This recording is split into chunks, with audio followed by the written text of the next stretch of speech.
एक बार एक व्यक्ति होता है जो कि गांव से गुजर रहा होता है। चलते ही चलते क्या होता है, उसको ठोकर लग जाती है और उसके पैर में बहुत ज़ोर से चोट लग जाती है। अब उसे चोट लग जाती है तो वो अपना इलाज कराता है। फिर उसके बाद अपने घर जाता है। तो घर जाने के बाद में क्या होता है दोस्तों, जो उसके अड़ोस पड़ोस के लोग होते हैं, उसके गाँव के लोग होते हैं, उसके जानने वाले लोग होते हैं, उन सबको बड़ी चिंता होती है कि देखो यार उनके लग गई है और पता नहीं कब तक ठीक होंगे। उनके घर पे आते हैं, मिलते हैं, जुलते हैं उनसे और उनको नुस्खे बताते हैं अपनी तरफ से कि कैसे सही होंगे, कैसे सही नहीं होंगे। तो दोस्तों ये गांव का मैटर है ना। गांव के जो लोग होते हैं वो थोड़ी बहुत लोगों की चिंता करते हैं, परवाह करते हैं। लेकिन शहर में ऐसा नहीं होता। शहर में इसका होता है उल्टा। शहर में अड़ोस पड़ोस में कौन रहता है किसी को नहीं पता।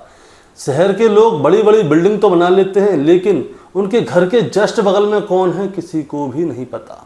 दरअसल दोस्तों जो आज की कहानी मैं आपको सुनाने जा रहा हूँ ये है बेंगलोर की। यहाँ पे एक लड़की होती है जो कि एक घर में किराए पे रहती है। अब वो कब आती है, कब जाती है, क्या नाम है, कहाँ काम करती है, किसी को भी कुछ नहीं पता। लेकिन अचानक से उसके घर के अंदर आती है लोगों को बदबू, और बदबू जैसे ही आती है तो लोग पुलिस को फ़ोन करते हैं। और पुलिस को फ़ोन करने के बाद जैसा मामला दिल्ली में श्रद्धा के साथ हुआ था, जिसको कि आफ्ताब ने काट के 35 टुकड़े करके फ्रिज के अंदर सेट कर दिया था, वैसा ही मामला बेंगलोर में भी हुआ। यहाँ पे क्या होता है, जब पुलिस आती है तो पता चलता है कि उस लड़की के छोटे छोटे टुकड़े करके उसको भी फ्रिज में सेट कर दिया गया है। तो दोस्तों आज की कहानी शुरू करने से पहले मैं आपको कहना चाहूँगा कि अगर चैनल पे नए हैं तो चैनल को सब्सक्राइब कर दीजिएगा, ताकि रोज़ाना शाम को 8 बजे मैं आपके लिए सच्ची घटना की कहानी लेकर आ सकूँ। तो दोस्तों नमस्कार दोस्तों, मैं गौरव शर्मा और आप देख रहे हैं गौरव शर्मा सफ़र। दोस्तों आज की जो सच्ची घटना मैं आपको सुनाने जा रहा हूँ, ये सच्ची घटना है कर्नाटका की राजधानी बेंगलुरु का एक ब्याली कबल इलाका है। 6 क्रॉस पाइपलाइन रोड पर एक 3 मंजिला मकान है। तो जो 3 मंजिला मकान था दोस्तों, उस मकान में से अचानक से बदबू आना शुरू हो जाता है। अब जैसे ही उस मकान में से बदबू आना शुरू होता है तो जो उसके पड़ोसी होते हैं वो क्या करते हैं, वो उसके मकान मालिक को फ़ोन करते हैं और कहते हैं कि साहब आपके घर में से बहुत ज़ोर से बदबू आ रही है, आप एक बार आ जाइए, देख लीजिए किस चीज़ की बदबू है। अब मकान मालिक क्या करता है, वो सीधा अपने उस मकान पे जाता है। दरअसल उसने जो मकान था, जो 3 मंजिला, वो अलग अलग फ्लोर में था, उसको किराए पे दिया हुआ था, जिसमें कि फर्स्ट फ्लोर पे जो कमरा था उसमें से बदबू आ रही थी। अब वो दरवाजे के पास जाता है तो उसको दरवाजे के पास जाते ही अजीब सी बदबू आती है। तो मकान मालिक क्या करता है, वो सीधा अपने घर पे जाता है और जो रेंट एग्रीमेंट होता है उसमें क्या होता है, जो किराएदार था उसने 1-2 नंबर अल्टरनेट लिखवाए हुए थे, ताकि कल को ये नंबर ना मिले तो इमरजेंसी में दूसरा नंबर मिला ले और किराएदार से या उसके परिवार के लोगों से बात कर ले। तो जो किराएदार था उसने उसमें जो अल्टरनेट नंबर लिखवाए थे वो लिखवाए थे अपनी माँ और अपनी बहन के लिए। अब क्या होता है, जो मकान मालिक जो होता है वो उसकी माँ और उसकी बहन को फ़ोन करता है और कहता है कि देखिए आपकी बेटी ने हमारे यहाँ पे किराए पे मकान लिया हुआ था और उसमें से बहुत ज़ोर से बदबू आ रही है। उसकी माँ जैसे ही उस मकान मालिक की बात सुनती है तो वो कहती है कि पिछली 2 तारीख से, यानी कि 2 सितंबर 2024 से हमने अपनी बेटी से बात नहीं की है, उसका मोबाइल स्विच ऑफ जा रहा है। तो मकान मालिक क्या करता है, वो कहता है कि आप ऐसा कीजिए, जल्दी से आ जाइए, आप वहाँ पे देख लीजिए बहुत ज़ोर से बदबू आ रही है। तो उसकी माँ जो होती है उसके पास घर की एक और चाबी होती है। दरअसल इस घर की एक चाबी माँ के पास रहती थी और दूसरी चाबी जो रहती थी वो रहती थी बेटी के पास। अब उसकी माँ तुरंत उस जगह पे जाती है जहाँ पे कि उसकी बेटी महालक्ष्मी किराए पे रहा करती थी। अब महालक्ष्मी के रूम पर जाती है तो वो देखती है कि दरवाजे के पास जाके अजीब सी बदबू आ रही है और बहुत सारे लोगों की भीड़ वहाँ पे जुटी हुई थी। तो उसकी माँ क्या करती है, चाबी निकालती है, ताला खोलती है और जैसे ही ताला खोलती है तो उसके अंदर एक अजीब सी गैस बन रही होती है घर के अंदर। वो अजीब सी गैस में से बहुत ज़्यादा बुरी तरह से बदबू आ रही होती है। तो जैसे ही माँ खोलती है तो जो वहाँ पे लोग खड़े होते हैं वो सब अपनी नाक को बंद कर लेते हैं, क्योंकि बदबू कुछ ज़्यादा ही तेज आ रही थी। अब उसकी माँ जैसे ही कमरे के अंदर पैर रखती है, उसके साथ में और भी लोग आते हैं, तो देखते हैं कि पूरे कमरे में खून ही खून बिखरा हुआ है और कीड़े रेंग रहे हैं। दरअसल उन कीड़ों को जो है कमरे से बाहर जाने का रास्ता मिला ही नहीं था और मांस के छोटे छोटे छोटे छोटे लोथड़े रखे हुए होते हैं। अब उसकी माँ तो माँ है, बाकी लोग तो घर से बाहर निकल गए। अब जैसे ही लोग बाहर निकले तो किराया जो मकान का मालिक था वो घर के अंदर भी गया नहीं है। अब उसकी माँ के साथ जो 2-4 हिम्मत वाले लोग थे वो भी कमरे के अंदर प्रवेश कर जाते हैं। अब जैसे ही वो लोग कमरे के अंदर प्रवेश करते हैं तो देखते हैं कि किचन से लेके आंगन तक, आंगन से लेके कमरे तक सब जगह खून ही खून है और छोटे छोटे कीड़े डोल रहे हैं और मांस के छोटे छोटे लोथड़े भी पड़े हुए हैं। दरअसल उस जगह को किसी ने साफ़ करने की कोशिश भी की थी, लेकिन उसने उसको अच्छी तरह से साफ़ नहीं किया। और उसकी माँ देखती है एक लाइन होती है, एक लाइन सीधी फ्रिज की ओर जा रही होती है। अब उसकी माँ हिम्मत करके उस फ्रिज तक पहुँचती है। अब जैसे ही उसकी माँ हिम्मत करके उस फ्रिज तक पहुँचती है और उस फ्रिज को खोल के देखती है तो उसकी माँ की चीख निकल जाती है और जो लोग उसके साथ होते हैं वो तुरंत घर के बाहर जाते हैं। अब दोस्तों मैं आपको बताना चाहूँगा कि उस फ्रिज के अंदर क्या था। उस फ्रिज के जैसे ही उसकी माँ ने खोला तो सबसे ऊपर एक मानव के 2 पैर कटे हुए रखे थे और उसके नीचे एक मानव के शरीर के हिस्से थे बहुत सारे, जो कि छोटे छोटे टुकड़ों में रखे हुए थे और उसके नीचे एक इंसान की गर्दन कटी हुई रखी थी। और आप दोस्तों सुनेंगे तो आप भी चौंक जाएंगे। दरअसल जो गर्दन थी वो किसी और की नहीं बल्कि महालक्ष्मी की थी, जो कि उस घर में किराए पर रहा करती थी। अब क्या होता है, जैसे ही फ्रिज खोला जाता है कि तुरंत लोग वहाँ से बाहर की ओर भागने लगते हैं, ज़ोर ज़ोर से चिल्लाने लगते हैं। अब जैसे ही लोग चिल्लाने लगते हैं तो मकान मालिक क्या करता है, वो तुरंत पुलिस को फ़ोन कर देता है। अब पुलिस मौका वारदात पर आती है और सारी चीज़ की शिनाख्त करती है। दोस्तों मैं इस कहानी को आगे बढ़ाऊं उससे पहले मैं आपको एक बात और बताना चाहूँगा। ये खबर जैसे ही सोशल मीडिया पर फैलने लगी उसी समय लोगों को एक और हत्याकांड याद आ गया और वो हत्याकांड था दिल्ली के छतरपुर में एक श्रद्धा नाम की लड़की थी। उसके प्रेमी यानी कि आफताब ने उसकी बॉडी के छोटे छोटे टुकड़े किए थे आज से 2 साल पहले। और वो क्या करता था, रोज़ाना उसकी बॉडी के हिस्सों को अपने बैग में डालता था और जंगल में, नदी नाले, कूचे जो भी जगह मिलती थी वहाँ पे जाके फेंक दिया करता था। लेकिन वो भी बड़े शहर के रहने वाले थे, कोई गांव के नहीं थे या किसी मोहल्ले के नहीं थे, तो उसके माँ बाप को भी उसकी बच्ची की याद नहीं। आखिर में याद आती है तो वो फ़ोन करते हैं तो बेटी का फ़ोन उठता नहीं है। अब कंटिन्यू फ़ोन नहीं उठता तो घर वाले क्या करते हैं, पुलिस में रिपोर्ट लिखाते हैं।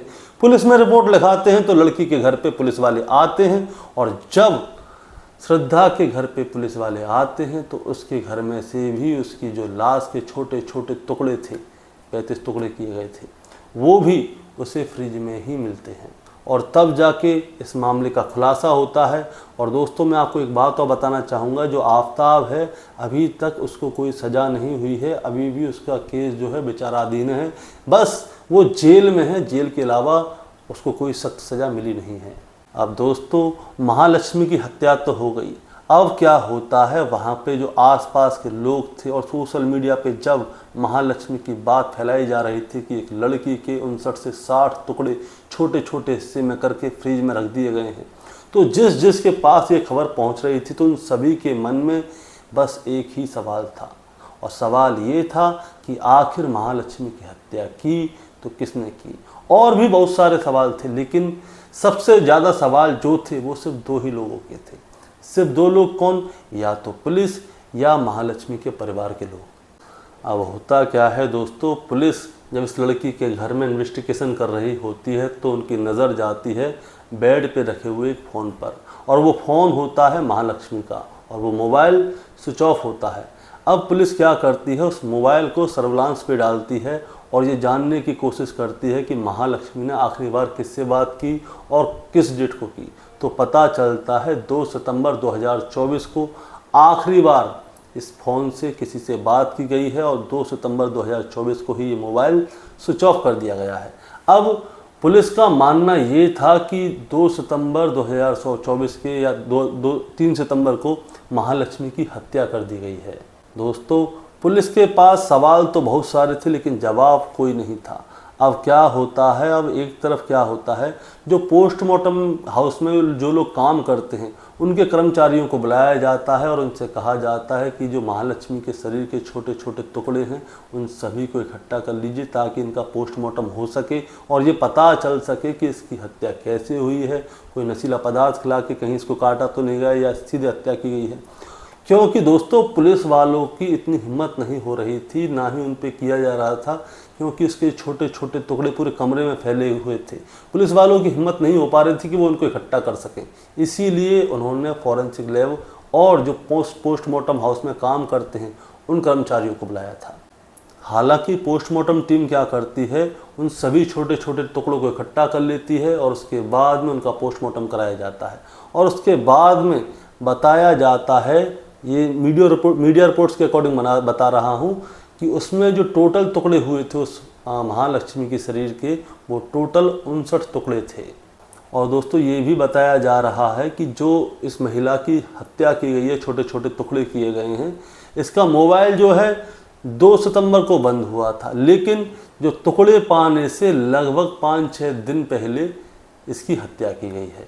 यानी कि 5-6 दिन पहले अगर इसकी हत्या की गई है तो 2 सितंबर से महालक्ष्मी थी तो कहाँ थी, कहाँ गायब थी। और इस लड़की के बारे में जब पूरी जांच पड़ताल निकाली जाती है तो बताया जाता है कि इस लड़की का नाम महालक्ष्मी है, इसकी उम्र 29 साल है। और दोस्तों ये महिला जो है मूलतः रूप की नेपाल की रहने वाली है। अब मैं आपको इस महिला की पूरी कहानी सुनाता हूँ। दरअसल 2019 तक जो महालक्ष्मी थी वो नेपाल में ही रहा करती थी और 2019 में इसके परिवार के लोगों ने इसकी शादी हेमंत दास नाम के एक आदमी से करा दी। अब हेमंत दास जो था वो बेंगलोर में एक मोबाइल की दुकान पे काम किया करता था। उसके बाद में क्या होता है, हेमंत अपनी पत्नी महालक्ष्मी को नेपाल से बेंगलोर ही ले आता है ताकि वो यहाँ पे उसके साथ रह सके।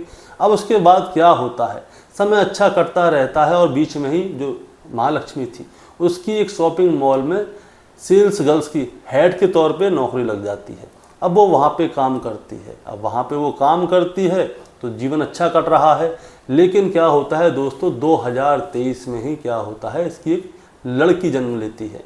अब हेमंत, महालक्ष्मी और लड़की एक ही घर में रहा करते थे।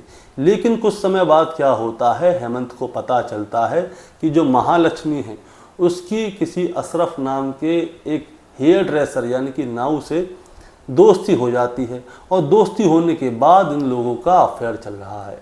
अब हेमंत दास महालक्ष्मी से लड़ता है, झगड़ता है, महालक्ष्मी भी अपने पक्ष रखती है। अब इन दोनों के बीच में बहुत ज़्यादा झगड़े होना शुरू हो जाते हैं। अब झगड़े होना शुरू हो जाते हैं तो उसके बाद में क्या होता है, महालक्ष्मी हेमंत दास को छोड़ के अपनी माँ के पास आ जाती है और जो उसकी एक छोटी सी बच्ची थी वो उसे भी हेमंत दास के पास ही छोड़ देती है। अब वो अपनी माँ और बहन के साथ रहने लगती है। कुछ समय ऐसे ही बीतता है, लेकिन लगभग आज से 5 महीने पहले क्या होता है, महालक्ष्मी अपनी माँ का घर भी छोड़ देती है और एक जगह ये 2-3 मंजिल का मकान था, 3 मंजिला का, यहाँ पे आके अपने लिए एक कमरा ले लेती है। अब कमरा ले लेती है तो ये यहाँ पे रहने लगती है। अब इसकी ड्यूटी का टाइम बताता हूँ दोस्तों। ये सुबह लगभग 9-9:30 बजे घर से निकलती थी और रात को 10 बजे के बाद यहाँ पे आया करती थी। अब क्या होता है, कोई दिक्कत नहीं, समय बीत रहा है, लेकिन क्या होता है, अचानक से इसके घर से लोगों को बदबू आती है तो लोग पुलिस को फ़ोन करते हैं तो पता चलता है महालक्ष्मी की हत्या हो गई है। अब क्या होता है, महालक्ष्मी का जब पोस्टमार्टम होता है, उसकी लाश जब बरामद कर लेती है पुलिस, तो पहले तो ये जानकारी ली जाती है कि अड़ोसी पड़ोसी महालक्ष्मी को जानते हैं या नहीं। तो मैं आपको बताना चाहूँगा, अड़ोसी पड़ोसी महालक्ष्मी को कोई भी नहीं जानता था। वो उनका सबका कहना था कि एक अनजान शख्स आता था, वो महालक्ष्मी को लेके आता था और लेके यहाँ से जाता था। हमको सिर्फ इतना मालूम है, हमें तो इसके बारे में पता ही नहीं था। अब इसके कॉलिग से बात की जाती है जो इसके काम करते हैं, तो दोस्तों किसी को भी नहीं पता। अब इसके बाद में क्या होता है, महालक्ष्मी के पति हेमंत दास को बुलाया जाता है। हेमंत दास साफ साफ यह कहता है कि मेरी पत्नी की हत्या किसी और ने नहीं बल्कि अशरफ ने की है। अशरफ उत्तराखंड का रहने वाला था दोस्तों, और अशरफ को क्या होता है, पुलिस ने गिरफ्तार कर लिया, क्योंकि महालक्ष्मी और उसके पति हेमंत दास के बीच में जो लड़ाई झगड़े हुआ करते थे वो अशरफ की वजह से हुआ करते थे। अब उसके बाद में पुलिस ने अशरफ को गिरफ्तार कर लिया। अब पुलिस क्या करती है दोस्तों, अशरफ को भी गिरफ्तार करती है और महालक्ष्मी के पति हेमंत को भी गिरफ्तार करती है। उसके बाद में अच्छी तरह से जांच पड़ताल करती है, लेकिन ना तो इसमें अशरफ का कोई रोल पता चल रहा था और ना ही उसके पति हेमंत दास का पता चल रहा था। तो पुलिस क्या करती है, महालक्ष्मी से जुड़े प्रत्यक्ष और अप्रत्यक्ष सभी लोगों से पूछताछ करती है और बोलचाल करती है। अब जब पुलिस प्रत्यक्ष और अप्रत्यक्ष लोगों से पूछताछ करती है तो दोस्तों पुलिस के हाथ में क्लू लग जाता है। दोस्तों पुलिस का दावा है कि वो कह रहे हैं कि हम 1 से 2 दिन के अंदर ही इस मामले का खुलासा कर देंगे, बस हमें थोड़ा समय चाहिए। दरअसल दोस्तों भुवनेश्वर का रहने वाला कोई व्यक्ति है जो कि फ़िलहाल पश्चिम बंगाल में रह रहा है। उसे गिरफ्तार करने के लिए पुलिस ने 6 टीमें बनाई हैं। बाकी और लोगों को भी गिरफ्तार कर लिया गया है और पूछताछ भी चल रही है। और दोस्तों पुलिस का कहना है कि उसे जल्द से जल्द गिरफ्तार कर लेंगे। अब पति से बात करते हैं तो पति कहता है कि मेरी पत्नी की हत्या अशरफ ने की है, और पुलिस से बात करते हैं तो मीडिया कर्मियों का कहना है कि पुलिस अपनी जांच पड़ताल में लगी हुई है और वो जल्द से जल्द उस कातिल को गिरफ्तार कर लेगी। और उसने महालक्ष्मी की हत्या आखिर क्यों की, इसकी वजह क्या है, इन सभी प्रश्नों का उत्तर हमें तभी मिलेगा। दोस्तों इस कहानी को सुनाने का मतलब आपको परेशान करना या विचलित करना नहीं था, बस आपको बताना था और जताना था कि अगर गांव का जो कल्चर है वो शहर में आ जाए तो कितना अच्छा हो। दरअसल गांव के लोग क्या करते हैं, अड़ोस पड़ोस के लोगों के बारे में सारी बातें जानकारी रखते हैं, पड़ोसियों की फिक्र करते हैं। शहर के लोग बड़ी बड़ी बिल्डिंगें तो बना लेते हैं, लेकिन उनको ये ही नहीं पता कि उनके घर के बगल में जो रह रहा है वो कौन है, क्या काम करता है, उसके परिवार में कितने लोग हैं। और सभी को अपने आप से ही पड़ी रहती है, अपने आप से ही मतलब रहता है, किसी से अड़ोस पड़ोस से मतलब रखने की ज़रूरत होती ही नहीं है। लेकिन दोस्तों मैं आपको एक बात बताना चाहूँगा कि अगर अड़ोस पड़ोस के लोग अड़ोस पड़ोस में नज़र रखें, उनके बारे में जानकारी रखें, तो जैसा महालक्ष्मी और श्रद्धा वालेकर के साथ हुआ था वैसा किसी के भी साथ ना हो। क्योंकि अगर कोई जा रहा है तो हम उससे राम राम श्याम श्याम कर रहे हैं, तो हमें पता रहता है कि कौन जा रहा है कौन आ रहा है, इसके परिवार में कौन है, इसका दोस्त कौन है। तो बहुत सारी घटनाएं जो हैं वो होने से रुक सकती हैं। आपका क्या कहना है, आपका क्या विचार है, आप ज़रा हमें कमेंट में बताइएगा। चैनल पे नए हैं तो सब्सक्राइब करके जाइएगा ताकि रोज़ाना शाम को 8 बजे हम आपके लिए एक ऐसी ही वीडियो लेकर आ सकें जो कि सच्ची घटना पर आधारित होती है। नमस्कार।